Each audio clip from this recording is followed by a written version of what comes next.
ভারতে গিয়ে খেলতে না চাইলে পয়েন্ট হারানোর ঝুঁকিতে পড়তে পারে বাংলাদেশ।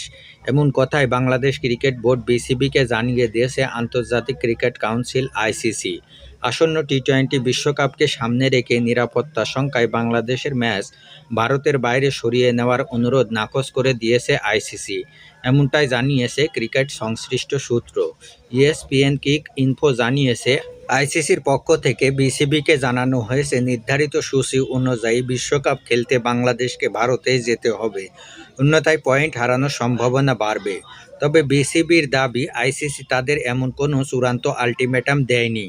মঙ্গলবার আইসিসি ও বিসিবির মধ্যে এ নিয়ে একটি ভার্চুয়াল বৈঠক হয়, কিন্তু সেই বৈঠকে ঠিক কী নিয়ে আলোচনা হয়েছে তা নিয়ে এখনও দুপক্ষের কেউই আনুষ্ঠানিকভাবে কিছু জানায়নি। এদিকে ভারত শ্রীলঙ্কার যৌথ আয়োজনে টি-20 বিশ্বকাপ শুরু হতে আর 1 মাসেরও কম সময় বাকি। আগামী 7 ফেব্রুয়ারি থেকে শুরু হয়ে 20 দলের এবারের টি-20 বিশ্বকাপ চলবে আগামী 8 মার্চ পর্যন্ত। এই পরিস্থিতির পেছনে রয়েছে সাম্প্রতিক আইপিএল বিতর্ক। বাংলাদেশি পেসার মুস্তাফিজুর রহমানকে বিসিসিআইয়ের নির্দেশে ছেড়ে দেয় ইন্ডিয়ান প্রিমিয়ার লিগ আইপিএলের দল কলকাতা নাইট রাইডার্স। তাদের দাবি ছিল বাংলাদেশে সংখ্যালঘু হিন্দুদের ওপর নির্যাতন হচ্ছে। এই প্রেক্ষাপটে বাংলাদেশি কোনো খেলোয়াড়কে আইপিএলে খেলানো ঠিক হবে না।